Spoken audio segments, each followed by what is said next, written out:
1968 Summer Olympics in Mexico City. The 200-meter dash had just concluded, and the results were as follows. Tommie Smith, gold medal. Peter Norman, silver medal. And Dr. John Carlos, bronze medal. Now, you've seen the photo. Tommie Smith and John Carlos, two black men on a world stage, fists raised in a symbol of black power to fight racial injustice in the United States of America. Now, this was a gesture that didn't just echo around the stadium, but it rattled the entire planet. But here's the truth. Most people only know the image. They don't know the man. They don't know the storm he walked through to get to that podium. They don't know the years of discipline, the courage, the sacrifice, the pressure, and the consequences of such an action. Today, I get to have the honor, y'all, to sit with the legend himself, Dr. John Carlos, the man to the right of Tommie Smith, the man who stands for human rights, shook the world, the man who refused to bow to injustice even when the cost was everything. We're digging all the way back to his upbringing, his early fire in sports, the track and field grind, his time in the Canadian Football League, being drafted in the NFL draft in 1970, and much more. So without further ado, y'all, let's put our hands together and let's bring up Mr. Dr. John Carlos. Thank you for coming on, sir. Thank you for having me. I'm so honored to be here with you. Absolutely, absolutely. Well, it is my honor and pleasure to have you on the podcast. This is a dream come true because I've seen the image growing up. My parents have seen it. Generations of people have seen it. And I know you've been asked a lot about that moment, but I kind of also just wanted to peel back and just talk about a little bit of everything and maybe some things people don't know as much. All right. Let's jump into it. Yeah, let's do it. So to kick it off, Dr. John Carlos, I wanted to just start off before the world knew you as a man who raised his fist in that moment in the 68 Olympics. Who was young John Carlos growing up in Harlem? Well, I was born and raised at 626 Lenox Avenue. I was fortunate enough to be born between the two famous nightclubs, the Savoy Ballroom and the Cotton Club. So, you might say I got grounded at that particular area because in my life because they had such great music, jazz, and singing and so forth that came out of those clubs. And I remember in the wintertime, we could open our windows and listen to the music, man. It kept me grounded. But then at the same time, with the clubs being near, we had a tendency, the kids and I, we would go around and our hustle was to maybe beat on some tin cans and sing My Bonnie Lies Over the Ocean and dance on over to open the cabs to help the white folks out. Okay. But along the way, I realized that white folks came in the cab and went in the front door and black people went in the side door or the back door. So something struck me right then that something wasn't right. There was a guy that came, a white fella that came, he used to come through there every so often. He would come and he would always dress real nice, real dapper. And he would stand on the side and check us out singing our songs and doing our little dance and open the cab. And he would always flip a silver dollar. Back at that time, a silver dollar for a kid was the goal. Yeah. And he would flip this silver dollar. And this particular time he flipped it and he said, young man, do you understand why I give you this silver dollar every time I come through here? And I said, no, sir. He said, well, I give you the silver dollar because you guys put on a great show for the money. Mm-hmm. And when he said that, that stuck with me in life in terms of whatever I did, I had to be at my best. I needed to give them something to remember, something to hook into. So that carried me on.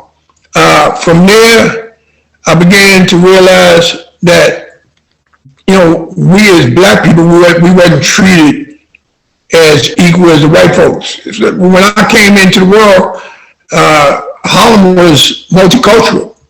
Mm-hmm. And then all of a sudden, it looked like the white folks decided overnight in a private meeting that we're going to vacate. We're going to leave Harlem. I don't know whether it's because the domesticated workers started coming in, which was black and brown people. Right. We started coming in and we're working there, and then we started to live there. So they decided that if they coming in, the blacks coming in, we're going to fight. and they all moved to Jersey. They moved downtown. They moved everywhere. And then it dawned on me that, wow, look at everybody's moving. All the white folks moving, because I remember they used to have padded station wagons, or panel station wagons. And they would load up their station wagons, they would load up trucks, they would load up anything they had, pack their goods to get out of Dodge. And it wasn't like one or two of them doing it. It was almost like a collective group that was doing it. Mm-hmm. And when they got out, me and my partners, we said, well, if they leave, just give us more room, more acts for us to do. So I grew with that. And then as I grew, I began to look in terms of how we was respected or disrespected, in the sense that I had gone to one of my buddy's house one day. Mm-hmm. It was a Saturday, and we were sitting up there, and all of a sudden we hear this loud bam on the door. So we got up to answer the door, and his mother said, "No, go sit on the sofa, I'll answer it." And she opened the door, and there was a white woman standing there. She says good morning to the white woman. The white woman just brushed on by her, didn't say boo to her. Come over to the sofa where we were, telling us to move our feet. She looking down underneath. She looking in the ashtray. And I asked my man, Dorian, what is she doing? He said, man, just check out. So she leaves us and she walks into the bedroom. The bedroom door is open. I can see her go in the bedroom. She's looking under the bed. She goes to the closet. She's looking in the closet. And by the time she looked in the closet, it dawned on me that she's looking for some paraphernalia from a man. A cigar butt, slippers under the bed, or trousers in the closet. Wow. Because the law was, at that particular time, if you're receiving any social service or welfare check at that particular time, the first rule is you can't have a male figure other than your kid in that house. So it kind of made me realize that it looked like more than trying to put the family together, they was trying to pull the family apart. Pull apart, yeah. But then at the same time, I began to realize how blessed I was. Mm-hmm. That I had a mother and a father. My father was an entrepreneur. He came and started his own shoe business, or a shoemaker, or a shoe repairman, or a cobbler. And my mother came in as an immigrant from Cuba. She came in, and her and her sisters and my brother and I, we used to go down. We used to clean the abortion offices. And the white folks used to come up into Harlem to have an abortion. We would go in there and clean the afterbirth and that kind of thing. Oh, man. So I remember telling my mother, I said, Mom, if you could do this, you could be a doctor. Well, my mother went to school to be a nurse at Bellevue Hospital for many years. But the bottom line was, I realized when I was cleaning the doctor's office, I'm looking through the drawers, not to steal anything, but out of curiosity. And I noticed a lot of them had a piece of cardboard with a white stack of powder on there. And this particular day, I put my finger in there and I touched my mouth and my nose, and it froze. And I went to my mother. I said, Mom, I say, what's wrong with my face? My face I feel like it's cold. And my mother said, what did you do? And I told her I went to the door, and she freaked out. You went in there? I said, Mom, I'm not stealing anything. I'm just looking. So it began to dawn on me from that instant that there was two types of drugs. There was a professional drugs that doctors and lawyers and, white folks used. And then there was a street drug which black people used. And I didn't realize at that time it was cocaine, and then there was heroin. But before heroin came about, there was another thing called King Kong. King Kong might be, if I was to put it equivalent to something today, I would say King Kong would probably be like PCP. Mm. Because a lot of those guys would drink that bootleg liquor, and they would go to the roof on the weekends, and a lot of them would jump off the roof, thinking they could fly, straight to their death. And then one night, you go to bed and you wake up, King Kong is gone, dissipated, but this thing called heroin came in. And when it came in, I was in a zone to the fact that there were so many fathers that became junkies, missing in action. Well, I was compelled, and I remember my father used to tell me, he said, son, I don't want you running with those junkies. I don't want you hanging out with them. It wasn't that I was hanging out with them as much as I was compelled to find out, why are you spiking? Why are you shooting these drugs? And I used to go up on the roof, and they used to cook their drugs, and I would irritate them, you might say. But I wasn't irritating them just to be a bad guy throwing in their shoe. I was up there irritating because I wanted their answers. I've always quested for answers to fill the voids in my mind. Why would you shoot these drugs? Now, I remember one time they chased me, and I fell off the roof. We used to jump from roof to roof to get away from them. I fell off the roof, man, got caught up in the clothesline for like 5-6 hours. hanging in the clothesline, all hanging in the back, and they had to come get me down. But I remember when they finally got me, and my father told me, "Sal, I told you I don't want you running with the drink. What are you doing on the roof?" And he said, "I don't want to catch you there, because if I catch you again, I'm going to send you to God." But I had to go. And I went, and finally, one of the guys asked me, he said, "Johnny, why do you keep coming up here to bother us?" I said, "I'm not here to bother you. I'm here primarily to find out why you shooting these drugs." So we had two beautiful sisters. They was black diamonds. They were so beautiful, tall, good looking, and both of them went to the drugs. And it's like looking at a rose start to deteriorate. Right. And I'm saying to the guy on the roof, "Man, don't you see? Didn't you see what happened to the sister downstairs? Why are you shooting these drugs?" He said, "Do you really want to know?" "Of course I want to know." And then he says to me, he said, "Well, listen." He said, "Do you have a girlfriend?" When he asked me to have a girlfriend, I figured, where did that come from? That's out of left field. I'm not talking about a girlfriend. He said, "Do you have a girlfriend?" I said, "Yeah." I said, "I got a few girlfriends." So he laughed and he said, "Well, I had a girlfriend too." He said, "It took me 3 years, 5 years to actually get enough courage to ask her to be my girl. And when I got the courage to ask her, she said to me, she said, "I was waiting on you a long time. I've been interested in you as much as you've been in me." He said, then he waited another 2 years to get enough courage to ask her to marry him. Mm-hmm. She said, yeah. He said that he was the happiest guy in the world. I said, well, that's great. So why are you shooting the drug? He said, hold on, I'm getting to it. Mm-hmm. He said, we've been married now for 15 years. He said, here one day my daughter comes to me and she said, "Daddy, next week is my birthday. You promised me you're going to give me that dress for my birthday." See, back at that time, girls didn't wear jeans and slacks to school. They wore dresses. Mm-hmm. Black people didn't have multiple dresses. They had one dress. The mothers washed that dress that night, ironed the pleats out that night so the daughter could feel good about herself going to school the next day. Yeah. "You going to give me that dress, Daddy?" "Yeah, baby, I'm going to get you the dress." He said, "Johnny, I walked down the hall, man, and put my hands in the pocket and wasn't nothing but holes." He said, before I could digest that, here come my son told me, he said, "Daddy, my PE teacher told me if I don't get the t-shirts and some sneakers and shorts, I'm going to fail my PE class. I need some sneakers, Daddy. Are you going to be able to get them?" "Yes, son, I'm going to get them. I'm going to get them sneakers for you." And he said he walked down the hall again, stick his hand in his other pocket. He got bigger holes. Oh. Now his self-esteem is starting to drop. Yeah. He said, then his wife comes to him and tells him, say, "Listen, we've been married for 15 years now. Our anniversary is tomorrow." Mm-hmm. He said, "What are we going to do for our anniversary?" And that's when he hit rock bottom because he felt that he couldn't even buy his wife a rose for her birthday. Mm-hmm. He felt like, whatever God had planned for him looked like somebody on this planet had something else planned. And then he said all of a sudden, like if you remember the movie Lady Sings the Blues, where Diana Ross was having a rough night, the white boy came and said, "Take this package here, take this drug, and it'll help you get through the night."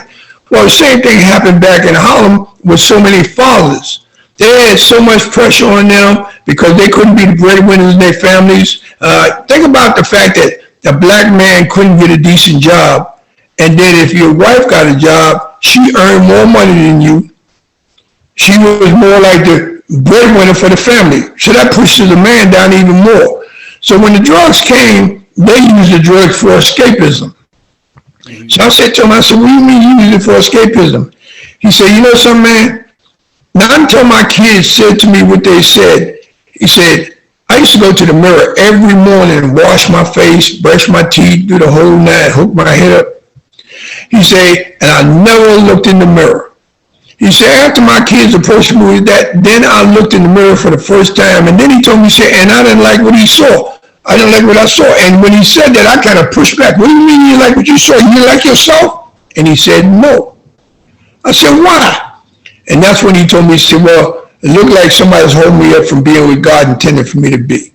He said, "Man, I took the drugs not to be a junkie. I took the drugs so that I would be able to escape from this madness for a weekend." Mm-hmm. He said, "I've been on this thing now for 20 years. Right. And if you sit back, he was just one blade of grass in the field relative to so many black people in Harlem, and not to mention Southside Chicago, mm-hmm. or Detroit, or down south. Many, many black men went to the drugs not to be junkies, not to be less than the men that God wanted them to be. They just wanted out. And it's rough when you go home, man, and you can't be the man in front of your wife, and then you look for an escape route. And just coincidentally, it just happens to be an escape route. So white powder turns up or some brown powder turns up for you to use as escapism. So it was like exploitation. It was suppression. Mm-hmm. It was all that taking place and unbeknownst to us at that particular time. So these are things that was like my foundation. Mm-hmm. I had a vision when I was a kid. My wall lit up and showed me in a grass field, and wasn't nobody out in the field with me. And I'm standing in a box, and I could hear all the people exciting. I couldn't see them, but I could hear them, and they're excited. But nobody was in this box with me, so I figured I must have did something to make them people happy. I was like 7, 8 years old in this vision. That's how I was in this box. That's right. So when you're a little kid and you think you did something to make adults happy, you feel good about yourself. So I went to wave, as a kid, you want to wave, you would get up on your toes because you want everybody to see you. And just when I went to wave, man, my hand froze in the same position it was in Mexico City. And people ask you, so why did it freeze? It froze because all the happiness, the yippee-ki-yay that they had leading into this vision changed instantaneously. The happiness turned to anger, to booing, to throwing stuff, to spitting, to calling me names, telling me where to go, all at the same time. That shook me up for the whole day. When I went to dinner that night, my father said to me, he said, Johnny, what's the matter? I said, Daddy, I saw a movie. I was in the movie. He said, what happened? I guess he could see I was distraught. I said, everybody was happy about something I did, Daddy, and then they got mad at me. And he started throwing things at me and spitting at me and calling me names. And my father brought me into his rib cage. He said, son, we was all at the dinner table. And he brought me into his rib cage, and he said to me, he said, son, nobody's going to bother you. He said, my job is to love you, protect you, feed you, house you, and see that you get a good education. Nobody's going to bother you. Then he leaned over my head, and he looked at my mother. He said, Vi, it looked like God's got something special for this kid. We're going to have to wait and see. 15 years later, the exact scenario in that vision happened in Mexico City. I came off of that, man, with the thought, I was born June 5th, 1945 to be in Mexico City, October 16th, 1968. I was born for that mission. Yeah. So that's the plugs into my foundation in terms of what my driving force is. If you ever look at that portrait of us on the victory stand, that's right. Look at the posture. Mm-hmm. Peter Norman was proud to support us with the button that he had on, the Liberal Project for Human Rights. Mm-hmm. Tommie Smith was there. You can see he was rigid with what he was doing. And if you look at me, man, I'm looking like I'm casually walking to the park on a Saturday afternoon. If you look at my face and see my eyes, you can see them heavily in thought. And I'm thinking about the vision more so, and then thought about the stories that my father told me he endured when he was in the First World War. That's right. Dr. Carlos, were you the morning of that race and leading up kind of to that event and to those Olympics? Was this something that you and Tommie Smith had planned together that you guys would do? No, this is something that I had planned. I went to Tommie after the quarter semi and told Tommie that I was disenchanted about the fact that the boycott was called off. We wanted to collectively get all the black athletes and anyone that was, concerned about our issues to step back from the games, make a sacrifice, man. Tell America we choose not to go.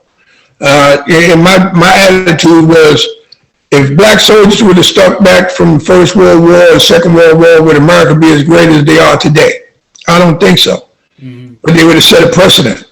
I felt the same thing about the games. If we stepped back, then they would understand the significance of black people. But they chose to go because, it's difficult for individuals to think that, man, I trained all my life. My kids are counting on me. My community is counting on me. My church counting on me. My mom and dad, everybody counting on me to go to the Olympics. Mm-hmm. That's a hard pill to swallow and tell me that you want me to boycott the games. So when they took the vote, they voted to go. Mm-hmm. I was disenchanted about that. I was so disenchanted until I said, I'm not going. And then, I tell everybody, I'm not a religious guy, but I'm a spiritual guy, and the Creator talks to me all the time. And he says to me, he said, John, you know, you can stay home. He said, but the question I have for you, what do you say when someone goes up on the victory stand in your place and they don't represent you the way you feel you need to be represented? Instantaneously, when that came through my mind, I said, I'm gone. Now, I broke the world record, but the world record didn't matter. They figured they'd punish me by taking the world record away at the trials and so forth. I wasn't concerned about records because records that I set or anyone sets, it's for America. It ain't for me. I can't hang no record around my neck and go to the grocery store and feed my family with it. Right. America takes the bow on any records that we set. So when we got to the court assembly, I went to Tommie and told Tommie, I'm disenchanted about the fact that the boycott was called off. I want to make a statement. What's your take on that? Mm-hmm. He said, I'm with you. When he said, I'm with you, two things went through my mind. The first thing was he could have the race. Yeah. I wasn't there for the medal. I was there to make a statement. But he enjoys medals and trophies. Why should I race for something that doesn't really matter to me and it matters everything to him? Just the mere fact that he said he was with me, we was going to make a statement. So when he agreed to that, then I started saying, well, what artifacts do you have to bring to the table? He had gloves. I had beads. He had a black scarf. I had a black sweater.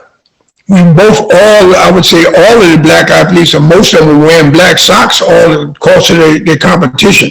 Mm-hmm. We had the Olympic Project for Human Rights button. We had all of the makings to actually do something. Everything that we wore was to symbolize something in particular that affected us as black people on this planet. Okay, we went out there without shoes to express the poverty that we had to go through walking to and from in the South to a school with no shoes on. I had my USA jersey to covered up with my black sweater because I was ashamed of America. I felt America could have done a lot better job than it has relative to equality for all people. Mm-hmm. Tommie Smith had the black scarf around his neck to represent black pride. Mm-hmm. I had the beads around my neck to illustrate the lynchings and hangings that had taken place before my time, during my time, and hence my time. You know, we had an agenda. I had my uniform open. You know, I wasn't dressed in protocol, as they say. My uniform wasn't zipped up. If you notice, my collar was up, everything. And I thought about my mom and dad because they were the blue-collar workers of this nation. They never get any respect for what they've done. Mm-hmm. So I represented them in terms of me going out there representing the blue-collar workers in my appearance as such. So these are the things that drove us to make a statement. We thought it was very necessary to make a statement. Just based on, you know, that vision that I had, I kind of knew that this thing was going to be something, that it would get their attention. But I'm going to be honest with you, man. Mm-hmm.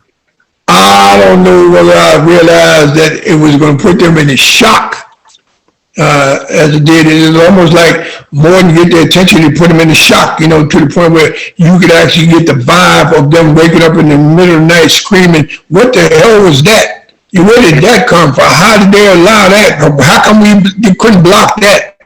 You know, because it was on live TV and it was universal. It was universal. And what a time you guys did it in. I mean, 1968, you know, the Olympics was in October. MLK had sadly gotten assassinated in April. Lyndon B. Johnson 1 week later passed the Fair Housing Act. It was such a turbulent time during that time, and so much was going on. When you and Tommie Smith, when y'all got off that podium and, you know, the race was done and the backlash was coming and all that, what thoughts were going through your mind, Dr. Carlos? What was those feelings like? What were you feeling? Were you feeling nervous? Were you feeling like, man, what did I just do? Or were you proud? No, man, extraordinarily proud. You know, let me tell you something. In the crisis situation, man, if it's silence and nobody says anything, you didn't accomplish your mission. But when they start jumping up and down and screaming and putting fingers at you and cussing at you and doing X, Y, Z, then you know you got their attention. My first thought when I got off the victory stand is that I'm a free man. They never could put shackles on me, on my mind, or my body, ever. I'm a free man, okay? The next thing I thought right away was the fact that it was done. The statement had been made. No matter what they did, it took my life or what have you, it doesn't matter because the statement is made and they can never erase it. They've tried anything and everything to block that statement out that we made in Mexico City, but it keeps coming back. It keeps coming through, shooting through the sky like a missile. When Mr. Kaepernick took a knee one time, they tried and say, well, Mr. Kaepernick, what he did is greater than what happened in Mexico, but it's not as great as what happened in Mexico. They try and do anything and everything to bury it, but they can't bury it because I really think that this thing is divine. Mm-hmm. Mm-hmm. Absolutely. Yeah. What a victory statement. And I think, first of all, just being in the Olympics already is an honor, and then for you all to use that opportunity to make a statement about racial injustice at a time in the 60s was pivotal, sir. Well, here we are in 1968, and we're in 2025, and you sit back and you say, wow, man, we put a lot of black athletes from America on the team. But think about how many Africans have been on the team from 1968 to today. And you sit back and you say, wow, I wonder why we've never hosted the Olympic Games in the continent of Africa with all the great athletes they had. And I remember I used to ask years ago for the last 57 years, why is that? And they would tell me, same thing they would tell my dad or tell me, just hang in there, your day is coming, just wait, your day is coming. Well, they would tell you somewhat like, well, the African nation have not been able to host the games because they're not capable of hosting the games. They're not facilitated to host the games.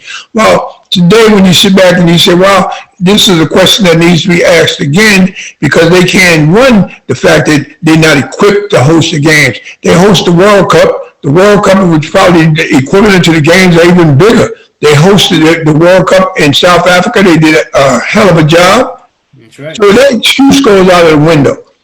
So this question here, we are 57 years later, and we still have not even considered having the Olympic Games in the continent of Africa. Mm-hmm. Yeah, honestly, it's a question that I didn't even think about a lot, but now that I'm thinking about it, I'm like, yeah, that's right. And me being Dr. Carlos, I'm from Eritrea, on the coast of on the Horn of Africa, right next to Ethiopia. Right. So we've got great athletes there, not doing sprint as much, but long distance runners. Absolutely, BB Bikila is my man. Well, was my man. Yes, I love it. My man. But you sit back and you say to yourself, what my father used to tell me, say, son, a quiet mouth will never be fed. They need to take the socks out of their mouth, take the blinders off their eyes, and take the cotton out their ears, and realize that, while we live on this earth, God only give us a certain amount of time to do whatever we're going to do in life. We don't live as long as a tree. That's right. We have a certain amount of time to do something to advance your species that's coming after you. Mm-hmm. You understand? Your offspring. If you take a line and you put a line in the sand, on the left side of that line, you say, well, there's my father, his father, and so on down the line, all the way back to Ghana, to the slave trade. And then on the right side of the line, there's your son, his son, and so on down the line. Now, you're in a position in the middle, where whatever your job is, whatever your style is, whatever your mood is, and you knowing the history of this nation relative to people of color, you're in a position to make a statement or do something and you choose not to do anything. If you choose not to do anything, rest assured, one way or another, things going to change from that line. What's going to happen on the right side where we're supposed to be advancing because you chose to be silent, they're going to not advance. They're going to go and fall back into the syndrome of your father and his father and so on down the line. Well, that's exactly what's happening here in America today relative to black people. Mm-hmm. Because they chose not to step up in 1968 and years after, you're sliding back. They've taken the Tuskegee Airmen down. They're taking all the black history out of the schools. They're taking all the black museums, trying to discard all of our history. They're trying to take all black politicians and put a gag order on them. Mm-hmm. You know, and it's only because we as black people are not united. Mm-hmm. Like you said, well, what black organization do we have out there that's solid, that the government and all them backs off of? It ain't the NAACP. It wasn't a SNCC. It wasn't the Black Panther Party. What organization was it? Mm. You know? No. What was it? The Muslims. The Muslims. When you ever had them have any altercation with the Muslims? Why? Because Muslims speak truth to power, and more than that, they understand the essence of this. They understand the essence. Here we are, 5 people of color, but we're pretty frail because we're independent. But what happens when that 5 people come together and then you become a very powerful force? Well, that's what the Muslim set is. They're powerful people, they're proud people, and they don't take no snuff in terms of saying, if it's time for us to deal with a situation, we will deal with it. Mm-hmm. And then, you know, you sit back and say at the same time, people try and ostracize them based on the fact that they say they are Muslim.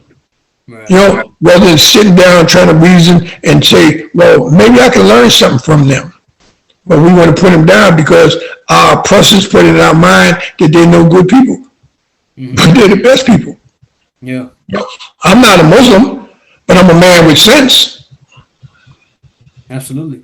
Absolutely. If, Dr. Carlos, if you were an athlete today in 2025, kind of like how you were saying, it's the importance of using your time when you have it, when God has given you your time and making that movement so that things can get better, taking that action. What would you be doing as an athlete today to, you know, enhance and keep the needle moving forward? Well, the first thing I would do, what I'm doing right now, what I've done all along, I would try and educate those that might need the education. Mm-hmm. You know, you think about economics in America. America is a capitalistic society. That's right. Okay? And you sit back, you say, if a black man back in the 50s and the 40s had $1 million, he was at the top of the hill. As a black man, got that much money. Okay? So as time went on, we became millionaires. Then time went on, we became multimillionaires. Grass spread out, but we had them. Now today we got a few billionaires. That's right. Okay? But then you sit back and you say, wow, with the billions that we have now and millions that we've had in the past, how long ago did Black Wall Street go down? Why is it that we as black people have not merged together our economic growth and rebuild Wall Street, Black Wall Street again, or any enterprise for that matter? You see, and the reason why this is happening or not happening is a result that a lot of the athletes today have the OJ Simpson Syndrome. I'm not black. I'm not black. I'm OJ. I don't have to, you know, do that for black people. I'm independent. And a lot of these athletes, when they get in this money thing, they become independent of their own culture, of their own race. A lot of them don't know that it's happening to them, but it's happening to them. They didn't lost their contact with their communities. You understand? They don't have the flavor or the vibe to really do things with black kids. Mm-hmm. So like they gave up their identity. And then at the same time, while they're giving up their identity, everything in America is emphasized about the dollar. It's not about morality anymore, respect or honor. It's about the dollar. Mm-hmm. Get out of my way, man. I'm going to get mine. Mm-hmm. And then we seem to think that, you know, when we die, you know, we will take all the money and throw it in the box with us. Okay. We'll stop on the ways and stop at the bank and take some money out and pick up something on the way. But that's not a reality. Yeah. Okay? Mm-hmm. So when you're attached from yourself, that means someone's jangling the strings. You lost your sense of thought. Yes. You understand? Remember, you know, after I did my thing in Mexico City, a guy came to me before he went to Mexico, and he wanted to buy me. And I told the dude, I said, man, what are you talking about? He said, man, you could have a big house in the hill. You could have a car in front of the house of your choice. You had $3-4 million in your bank account. This should be told me 57 years ago. Mm-hmm. You can have all this. I said, what do I need to do? He said, read the script. You know how to read the script, don't you? And I looked at him and I said to him, I said, well, man, I got a question for you. He said, what's that? I said, I can't be concerned about all the black people in the world. I said, but in this instance, I could be worried about those black people up and down my block. Are you going to give them the big house in the hill? Are you going to give them the car of choice? You going to give them the swimming pool? And he looks at me and he said to me, they told me you was going to be like this. Why are you concerned about them? I said, because if you give it to me, that means that my wife and I will have to always have them come into my house, in my pool, eat my barbecue, riding in my car. Not to say anything is wrong with that, but I think they might like to have me come to their house so they can extend the same hand to me. Mm-hmm. And he went back, yeah, they told me he was going to be like that. Mm-hmm. Understand? What good is me having something if I can't go to my brother and let him share what he has as well? Well, I want to be the big cat on the hill? No, that's not what life is about for me. You know? You sit back and say, man, there's greed and there's overgreed. You know, people want all the money. I don't want you to have no money. Mm-hmm. Understand? And I try to make, athletes understand. I say, man, you might have $500 million. Okay, and you think you got a lot of money. And I told them, I said, man, you can only drive one car at a time. You only got 10 fingers. You can't get 20 rings.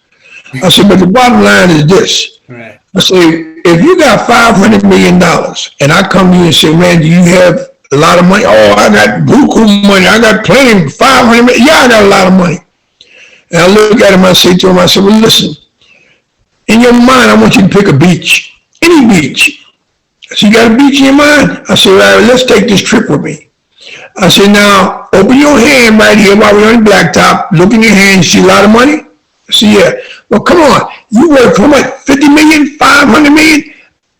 We're going over to the sand. Every grain of sand over here is worth 50 million or that $500 million that you have. I want you to dig down the sand with 2 hands and pick up as much sand as you can. Now let's go back over to the blacktop. Look in your hand. You think you got a lot of money? You must have a zillion times more what you had before we went to the sand. I got a lot of money. I said, well, turn around and look back in the sand and see how that little money is pale in comparison to what you left there. And then I want you to think to yourself, who made that money for all them? Understand? Mm-hmm. You got yours. Right. What are you doing to help those to get theirs? Mm-hmm. What schools are you building? What churches are you trying to get in order? What hospitals are you building? You understand? Your wealth is to help others on the spiritual side. Yeah. You got a blessing because you're making this money. But it ain't for you to be pompous about who you are because you got a lot of money. Yeah. Absolutely. Do something with the money. Got to. Well, Dr. Carlos, with that being said, I kind of want to just state a little bit some facts and kind of post the 1968 Olympics and what happened and stuff. So you and Tommie Smith ended up sadly getting expelled from the Olympic Village.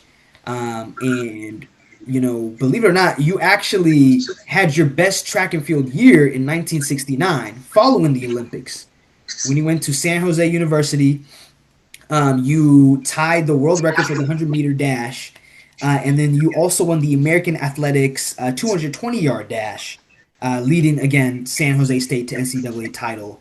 And then 1970, you were selected 15th overall in the NFL draft, which was a surprise to me. I was like, he's like Barry Bonds, he's like really good in both sports, in two different sports. What was that like? Was football always something that you wanted to do after track and field, or how did that come into play? Football was a means of survival. I had no football skills. It was like a double-edged sword. I needed an anchor, and they needed to get me out of the sport.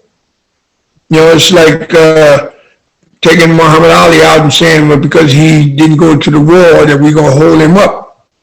Why were they holding him up? Because he was very good at the craft that God gave him. And he used his craft as a platform to speak up for injustices. So they tried to hold him up. If I'm running track and I don't have anything but track and I'm winning, that gives me my platform to speak on the issues. So therefore, I felt like I was at the pinnacle of my sport. I couldn't get no higher. I couldn't go no higher than what I've done. And at the same time, based on my history at the Olympics, it's very difficult for me economically to support my family. So like I said, football was that anchor for me. I had to go give a shot at football in order to be able to maintain my family financially. I wasn't a great football player. I didn't really particularly want to go into football. And I'm thinking, being so naive, as big as that ball is, I should be able to catch it. Anybody should be able to catch it. But I didn't have the skills to be a football player, but I had the heart to do what I felt was necessary to do. Mm-hmm. And it would be fair to say that track and field was had your heart over football, of course. Oh, without a doubt. Well, track and field, as far as I'm concerned, is the grandfather of all sports. You sit back here, we are almost 60 years later, and football is just getting ready, traveling around the world. Yeah. Track and field, man, took me around the world, educated me. It's like hands-on education. So I thought that track and field at that particular time was the greatest sports ever, because you got a chance to go around the world and see the different cultures, meet the different people, check their lifestyles out, the whole nine. Think about how many kids that was in sports in basketball or football, baseball. Mm-hmm. It was localized. Only one that went around the world in terms of basketball would be the Harlem Globetrotters. Yep. But other than that, everybody else stayed stationary here in the United States. So track and field was a springboard for anyone that had their ears and eyes open in terms of possibility. Mm-hmm. Mm-hmm. Absolutely. And I mean, you also with track and field, you stayed involved because you were you helped plan. You were part of the committee for the 1984 Summer Olympics. You helped craft that and organize the Summer Olympics there. You were elected into the Track and Field Hall of Fame in 2003. And then as well as in 2019, the Olympic and Paralympic Hall of Fame, 51 years later, after you had put up the fist. Correct. Was long overdue. Well, it's amazing that you caught that. Mr. Smith and Mr. Evans went in right away. It wasn't that long after their careers that they were inducted into the Hall of Fame. Those that's outspoken, man, it's going to take them longer to be acknowledged in terms of their greatness. But at the same time, like I've told many athletes in the past, man, don't fret about that. Because they have to realize that if you're not in their Hall of Fame with the exhibition that you put on during your career, that their Hall of Fame is not legitimized if you're not there. So it takes some time for them to realize that, and they woke up to it. And they say, yeah, John, we want to induct you in the Hall of Fame, and they can give you all kind of excuses. Well, we thought you were in there already, that kind of thing. Come on. But the bottom line is the Hall of Fame might not mean anything to John Carlos, like that medal might not have meant anything to me. But I think it means a whole lot to my kids and their kids in terms of what I've accomplished in life. Yeah, absolutely. And I'm sure from your family, from people, even when you're in public and they see you, you probably get so many questions about that moment that you've had plenty of them. Right. Absolutely. Yeah. I love the fact that people remember the demonstration, and then I'll be sad at the same time in the fact that they forgot about the greatness in the athletic field. That's right. So the Olympian. Yes. Right. Well, not so much being the Olympian, man. It was just so many places that I've gone around the world and ran a good race and was able to sit in the stands with the people and drink a little wine with them and hang out with them and play with the kids and then tell them, say, hey, hold on, let me go down and run this race. Let me pop this world record. And then when I get done, come on back up in the stands and still fellowship with the people. Or to take my shoes off. You know, I have big feet, 13s. I take my shoes off and autograph them and give them to two kids. I find one kid over here, another kid over there, and give them the shoes, you know. I think, in essence, that's the great part of any sport. Mm-hmm. To be able to, you know, melt down and be a part of that rainbow coalition in there with all the people in the stands where they can all, even those that are haters, they'll say something to you and say, well, did you want to get your butt whipped today, Carlos? And I tell them, I said, well, my man, hold on, did you pay for your ticket? Yeah, I paid for my ticket. Well, have a seat. I said, because I'm getting ready to do a great show. I'm going to put on a great show for you. That's right. And then they come back and they smile and they say, man, I don't care what they say, man. I'll never forget what you just showed me today. Those are the great memories, man, of sport. Absolutely. Absolutely. And before we, because we're coming to the end, Mr. Carlos, I just wanted to say, too, I'm a big fan of basketball and track and field. And Wilt Chamberlain is one of my favorite athletes, Michael Jordan and all these guys. So just a quick fun question just for me. Did you ever get a chance to meet someone like a Wilt Chamberlain, a Michael Jordan, a Muhammad Ali? I met Muhammad Ali and I met Wilt Chamberlain. And I would have to say that we had a nice relationship, nice friendships. I was with Mr. Chamberlain not too long before his demise. Funny story, in 84, you know, Wilt wanted to do something with the Olympic in 84. And I gone to Mr. Uroff and told him, I said, hey, Wilt want to do something. So Mr. Uroff said, well, go pick him up at his house, man, and bring him down. So I went up to Hollywood Hills and picked him up. And just so happened the car that I normally drive was in the shop that was servicing the car. So I had to grab any car. And I got the car and he got in there, man. And he was so big in the car, man, his knees in his nose. And we come down out the hills, man, and we on the highway 101, man, and the car breaks down. Oh, no. We on the side of the road. You can only sit in that car for so long. And he gets out the car, man. He's leaning up against the car on the hood, the fender.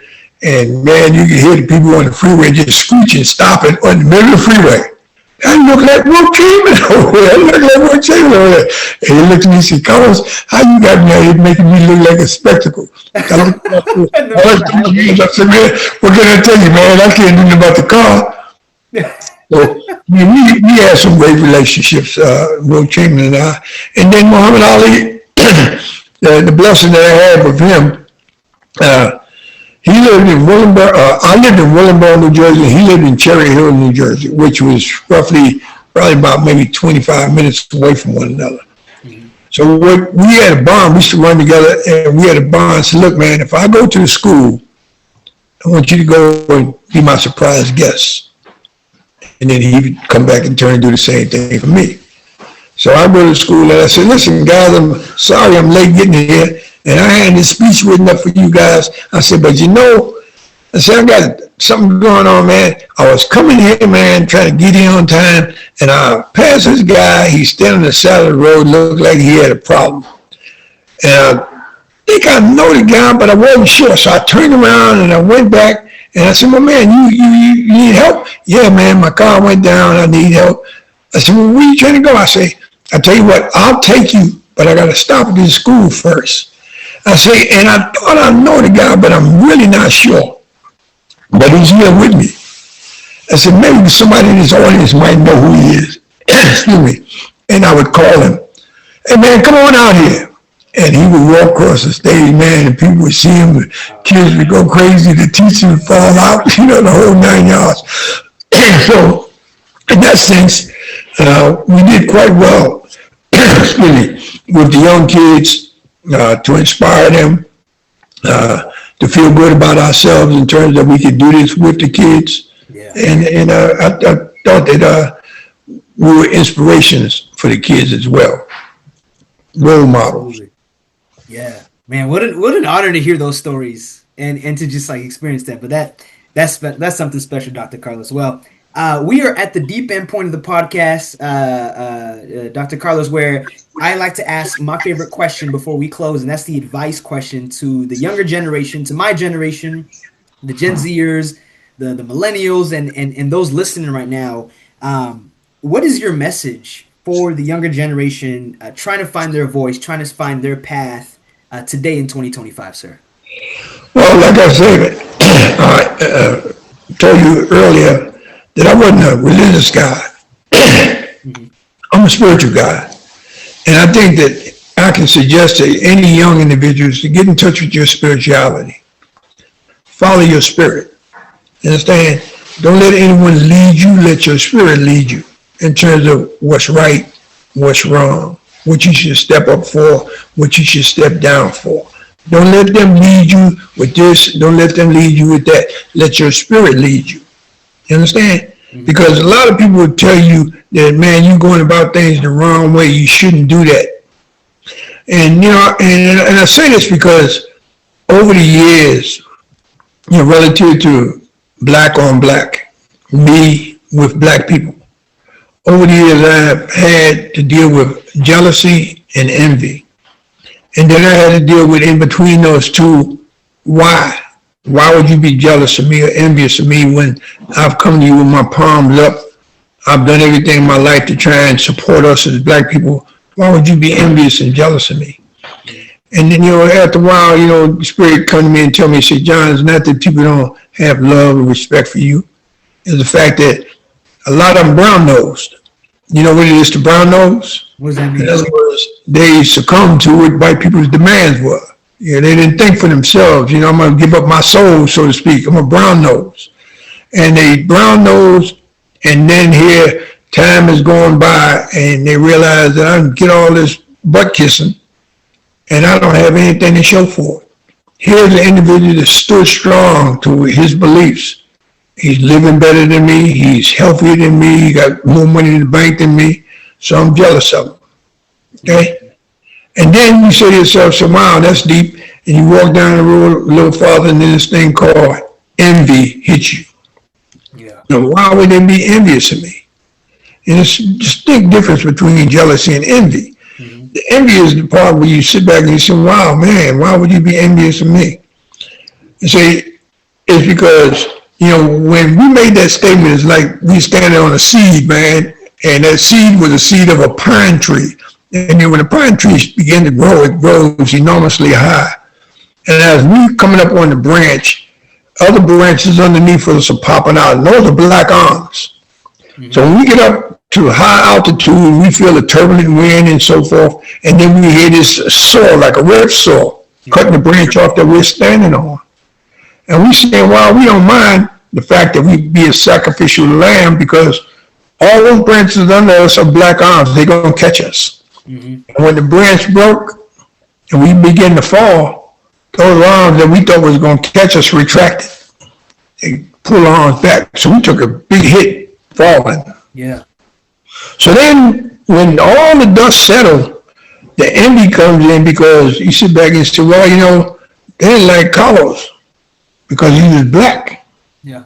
They don't like me because I'm black. Mm-hmm. But the difference is they say, well, they don't like Carlos, but they respect the hell out of Carlos. They don't like me because I'm black, and they have no respect for me.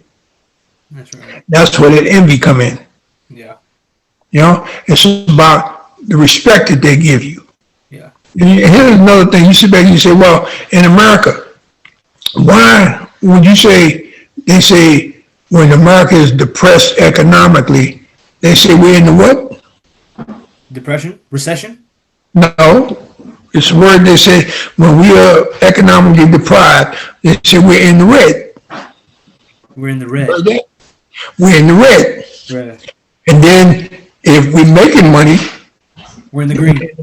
No, we should be in the green, right? But they say we're in the black. You have a dot on you? That's right. When we lose the money, we're in the red. When we're making money, we're in the black. I've never heard that before. Wow. Well, when you look it up. Okay. But see, here, this is my theory on that. Yeah. They say we're in the red because they're losing money. Right. They're giving respect to the Indians. Okay? Because when they came to take America from the Indians said, you might take it, but you ain't taking it without a fight. I'm going to fight to the last breath. You understand? So all the years they fought the Indians, man, they lost money. They lost economic gain because they couldn't take the land and grow tobacco, and they couldn't grow cotton. They couldn't do a lot of things on the Indian land because they had to fight them all that time. That's right. So they say, in terms of us being deprived economically, we're going to give credit to the Indians. We're in the red. Now, on the other side, they say when they're making money, as you stated, why is it we're in the green? Well, if you attribute we're in the black, look at Black Friday. Oh. Okay? So black people make the least amount of money in America, but per capita, we spend the most amount of money.